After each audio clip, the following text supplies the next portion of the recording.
রাধে রাধে, জয় শ্রীকৃষ্ণ। নমস্কার বন্ধুরা, আজকে নতুন পর্বে আপনাদের সকলকে জানাই আন্তরিক শুভেচ্ছা ও স্বাগত। বন্ধুরা, আশা করি আপনারা সবাই ঈশ্বরের আশীর্বাদে ভালো আছেন, সুস্থ আছেন। আষাঢ় মাসের শুক্লা দ্বিতীয়া তিথি থেকে সমগ্র বিশ্ব জুড়ে রথযাত্রা পালিত হয়ে থাকে। তবে উড়িষ্যার তথা ভারতের অন্যতম গুরুত্বপূর্ণ ধর্মীয় উৎসব হলো জগন্নাথ দেবের রথযাত্রা। তবে পুরী রথযাত্রা সব থেকে প্রাচীন এবং এই রথযাত্রার মাহাত্ম্যও অনেক। গ্রীষ্ম পেরিয়ে বর্ষাকাল শুরু হলেই আমাদের মনে আগ্রহ জন্মায় জগন্নাথ দেবের রথযাত্রা নিয়ে, কারণ রথযাত্রা দিন থেকে শুরু হয় বাঙালির শ্রেষ্ঠ উৎসব দুর্গাপুজোর দিন গোনা। আজকের এই পর্বের বিষয় হলো এই বছর অর্থাৎ 2026 সালে বাংলা 1433 বঙ্গাব্দে কবে পড়েছে রথযাত্রা এবং উল্টো রথযাত্রার পূর্ণাঙ্গ সময়সূচি জেনে নেব পঞ্জিকা অনুসারে। আষাঢ় মাসে শুক্লা দ্বিতীয়া কখন শুরু কখন শেষ এবং পুজো করার সব থেকে শুভ সময় কখন থাকতে চলেছে, গঙ্গা স্নান ও দান করার শুভ সময় কখন থাকবে ও রথযাত্রার দিন কোন কোন কাজগুলি করা শুভ। এছাড়াও জগতের নাথকে এই দিন কি কি উপায়ে আপনারা খুশি করতে পারেন এবং জগন্নাথ দেবের প্রিয় খাবার কি ও এই রথযাত্রার দিন কোন কাজগুলি করলে সারা বছর আপনার সংসার সুখ ও শান্তিতে থাকবে এবং রথযাত্রার দিন ও উল্টো রথযাত্রার দিন অমৃতযোগ ও মহেন্দ্রযোগের সময়সূচি, এই সবকিছু জেনে নেব আজকের এই পর্ব থেকে। তো চলুন বন্ধুরা, ভিডিওটি শুরু করা যাক। বন্ধুরা, যদি আমার চ্যানেলে নতুন হয়ে থাকেন চ্যানেলটিকে সাবস্ক্রাইব করে এবং ভিডিওতে একটি লাইক করে পাশে থাকার অনুরোধ রইল। আর যারা ইতিমধ্যে আমার চ্যানেলটিকে সাবস্ক্রাইব করেছেন তাদেরকে জানাই অসংখ্য ধন্যবাদ। আশা করি এই ভিডিওটি আপনাদের জন্য খুবই হেল্পফুল হবে। ভিডিওর মূল পর্বে যাওয়ার আগে প্রভু জগন্নাথ দেবের অশেষ কৃপা পেতে কমেন্ট বক্সে লিখুন জয় জগন্নাথ। কথিত আছে দেবী সুভদ্রা একবার গুন্ডিচায় তার মাসির বাড়ি যাওয়ার ইচ্ছা প্রকাশ করেছিলেন। তার ইচ্ছা পূরণের জন্য ভগবান জগন্নাথ এবং বলরাম দেব তার সাথে রথে চড়ে যাওয়ার সিদ্ধান্ত নেন। প্রতি বছর এই ঐশ্বরিক যাত্রা জগন্নাথের রথযাত্রা হিসাবে পালন করা হয়। বন্ধুরা, পঞ্জিকা অনুসারে আষাঢ় মাসের শুক্লা দ্বিতীয়া তিথি আরম্ভ হবে 15 জুলাই 2026 বাংলা 30 আষাঢ় 1433 বঙ্গাব্দ বুধবার দুপুর 1:48 থেকে এবং দ্বিতীয়া তিথি সমাপ্ত হবে 16 জুলাই 2026 বাংলার 31 আষাঢ় 1433 বঙ্গাব্দ বৃহস্পতিবার সকাল 11:46। এই পরিস্থিতিতে উদিয়া তিথি অনুসারে রথযাত্রা পালিত হবে 16 জুলাই 2026 বাংলার 31 আষাঢ় 1433 বঙ্গাব্দ শুক্রবার। এই দিন পুজো করা সব থেকে শুভ সময় থাকবে সকাল 11:16 মধ্যে শ্রী শ্রী জগন্নাথ দেব, বলরাম দেব এবং মা সুভদ্রা দেবীর পুজো এবং রথযাত্রা উৎসব। এই দিন অর্থাৎ রথযাত্রার দিন অমৃতযোগের সময় থাকবে দুপুর 3:42 থেকে সন্ধ্যা 6:23 মধ্যে এবং রাত 7:04 থেকে রাত 9:13 মধ্যে ও রাত 12:04 থেকে রাত 2:12 মধ্যে ও রাত 3:37 থেকে ভোর 5:05 মধ্যে। এই দিন মহেন্দ্রযোগের সময় থাকবে সকাল 5:56 মধ্যে ও সকাল 9:23 থেকে সকাল 11:16 মধ্যে। এই দিন অর্থাৎ রথযাত্রার দিন সূর্যোদয় হবে সকাল 5:04 এবং সূর্য অস্ত যাবে সন্ধ্যা 6:23।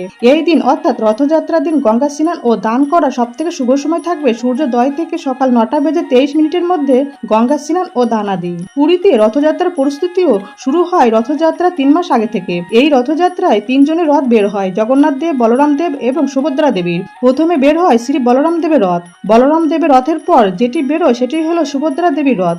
এরপর আমরা বেরোতে দেখতে পাই জগন্নাথ দেবের রথ। কথিত আছে যে ব্যক্তি তার জীবনকালে এই রথের দড়ি ধরে টানেন অথবা রথের দড়ি একবার স্পর্শ করেন তার সমস্ত পাপ এবং দুঃখ মোচন করেন শ্রী জগন্নাথ দেব। এবার চলুন জেনে নেওয়া যাক এই দিন আমরা কোন কোন কাজগুলি করব জগন্নাথ দেবকে সন্তুষ্ট করতে।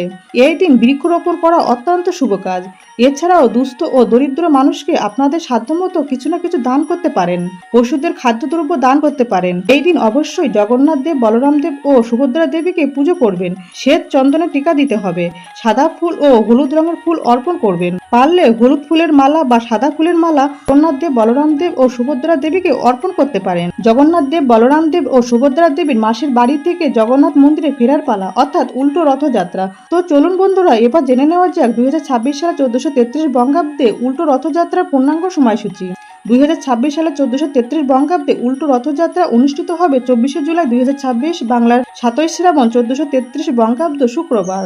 এই উল্টো রথযাত্রা অনুষ্ঠিত হয় শুক্লা দশমী তিথিতে। শুক্লা দশমী তিথি আরম্ভ হবে 23 জুলাই 2026 বাংলার 6 শ্রাবণ 1433 বঙ্গাব্দ বৃহস্পতিবার সকাল 8:59 থেকে এবং শুক্লা দশমী তিথি সমাপ্ত হবে 24শে জুলাই 2026 বাংলায় 7ই শ্রাবণ 1433 বঙ্গাব্দ শুক্রবার সকাল 10:34 এই দিন পূজা করার সব থেকে শুভ সময় থাকবে সকাল 10:34 মধ্যে শ্রী শ্রী জগন্নাথ দেব ও বলরাম দেব এবং মা সুভদ্রা দেবীর পূজা এবং উল্টো রথযাত্রা উৎসব। উল্টো রথযাত্রার দিন সূর্যোদয় হবে সকাল 5:07 এবং সূর্য অস্ত যাবে সন্ধ্যা 6:21।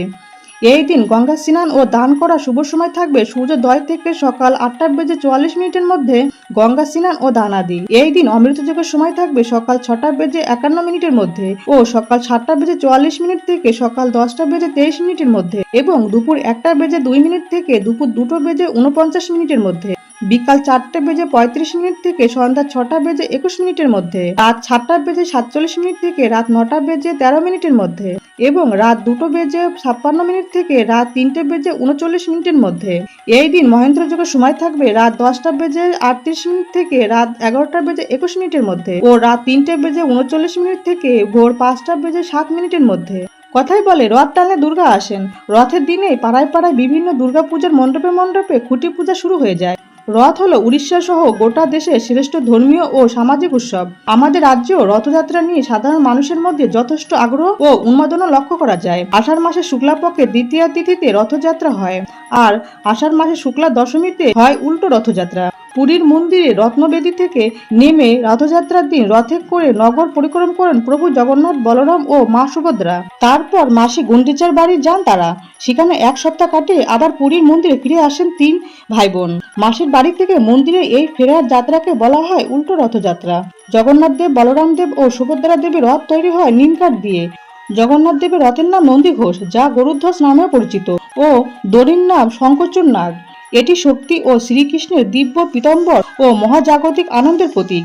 এই রথের উচ্চতা প্রায় 45 ফুট। এই রথে মোট 16টি চাকা আছে। লাল ও হলুদ রঙের কাপড় ব্যবহার করা হয় জগন্নাথ দেবের রথের জন্য। বলরাম দেবের রথের নাম তালধ্বজ। এটি তাল গাছের প্রতীক সংবলিত। এই রথ শক্তি, আধ্যাত্মিক সুরক্ষা, ধৈর্য ও শান্তির প্রতীক এবং দড়ির নাম বাসুকী নাগ। এই রথের উচ্চতা 44 ফুট ও এই রথে 14টি চাকা রয়েছে। এই রথকে সাজানো হয়ে থাকে লাল, নীল এবং সবুজ রঙের কাপড় দিয়ে। সুভদ্রা দেবীর রথের নাম দর্পদলন বা দেবদলন। এটি নারী শক্তি বা আদি পরাশক্তি এবং অহংকার বিনাশের প্রতীক, অর্থাৎ অহংকারকে যে বধ করেন। এই রথের উচ্চতা 43 ফুট। এই রথে 12টি চাকা থাকে। এই রথ লাল ও কালো কাপড় দিয়ে সাজানো হয়। পুরীর এই বিশ্ববিখ্যাত রথযাত্রা উল্লেখ আছে ব্রহ্মপুরাণ, পদ্মপুরাণ, কাণ্ডপুরাণ এবং কপিল সংহিতায়। বন্ধুরা, আশা করি ভিডিওটি আপনাদের সামান্য হলেও কিছুটা উপকারে আসবে। আর ভিডিওটি হেল্পফুল বলে মনে হলে চ্যানেলটিকে সাবস্ক্রাইব করে এবং নিজেদের ফ্রেন্ডস ফ্যামিলির সাথে শেয়ার করে আমার পাশে থাকার অনুরোধ রইল। ভগবান কৃষ্ণ, মা লক্ষ্মী ও শ্রী জগন্নাথ দেব, বলরাম দেব ও সুভদ্রা দেবীর কৃপায় আপনারা সবাই ভালো থাকুন, সুস্থ থাকুন, এই প্রার্থনা করি। আজকের ভিডিওটি আজ এই পর্যন্ত। সবাই খুব ভালো থাকবেন, সুস্থ থাকবেন। দেখা হচ্ছে আগামী পর্বে। জয় ভগবান কৃষ্ণ, জয় মা লক্ষ্মী, জয় জগন্নাথ। রাধে রাধে।